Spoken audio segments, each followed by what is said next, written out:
திமுகவில் ஐக்கியமாகும் ஓபிஎஸ், தாவேகாவுடன் கூட்டணி சேரும் டிடிவி, என்டிஏ கூட்டணிக்கு குட் பை.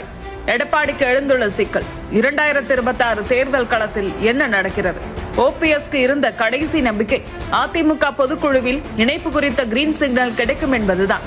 பொதுக்குழுவுக்கு முன்பாக ஓபிஎஸ் மேற்கொண்ட டெல்லி பயணம் அவருக்கு அதிமுக இணைப்பு குறித்த பெரும் நம்பிக்கையை கொடுத்திருந்தது. எனவேதான் டிசம்பர் 15 கட்சி ஆரம்பிக்கும் எண்ணத்தில் இருந்த ஓபிஎஸ் டெல்லி கொடுத்த வாக்குறுதியை நம்பி அந்த எண்ணத்தையே கைவிட்டார். ஆனால் எடப்பாடி டெல்லி பேச்சுக்கும் கட்டுப்படவில்லை. அதிமுகவில் அவர்கள் இணைவதோ, கூட்டணி வைப்பதோ அல்லது பாஜகவுடன் கூட்டணி பேசிக்கொண்டு உள்ஒதுக்கீடு பெறுவதோ நடக்காது என்பதில் எடப்பாடி பழனிசாமி திட்டவட்டமாக இருந்தார் என்பதை காட்டிலும் அதிமுகவின் முக்கிய தலைகளும் எடப்பாடி போலவே பேசியது, துரோகிகளுக்கு வாய்ப்பே இல்லை என்று சொன்னது ஓபிஎஸ் டிடிவியை அடுத்த நகர்வு குறித்து யோசிக்க வைத்துவிட்டது.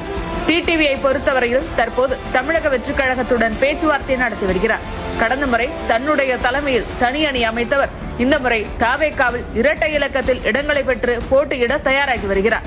தாவேகாவில் இருக்கும் செங்கோட்டையின் மூலமாகத்தான் இந்த பேச்சுவார்த்தை நடைபெற்று வருகிறது. செங்கோட்டையனும் தாவேகாவுடன் டிடிவி கூட்டணி அமைப்பது உறுதி என்று பேசியிருக்கிறார்.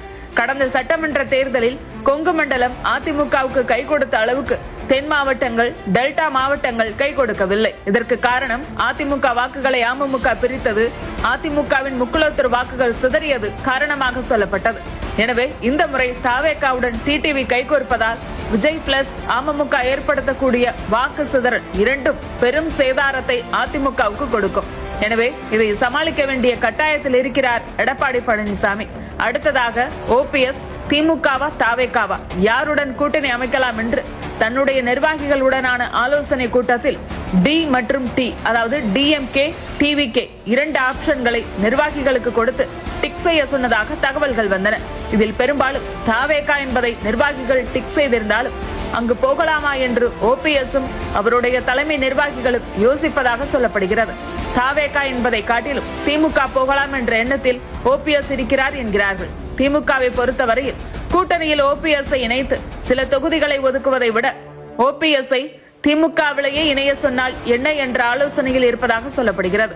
இந்த பேச்சு ஓபிஎஸ் என்டிஏ கூட்டணியிலிருந்து விலகியதிலிருந்தே இருக்கிறது. ஆனால் அதை தொடர்ந்து மறுத்து வந்தார் ஓபிஎஸ்.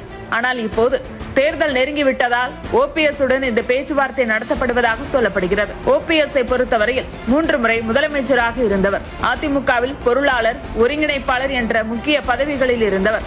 எனவே அவர் திமுகவில் முக்கிய பதவி மற்றும் தேர்தலின் போது தன்னுடைய ஆதரவாளர்கள் போட்டியிட ஏதுவாக தென் மாவட்டங்களில் சில தொகுதிகள் வேண்டும் என்று டீல் பேசி வருவதாக சொல்லப்படுகிறது. ஓபிஎஸ்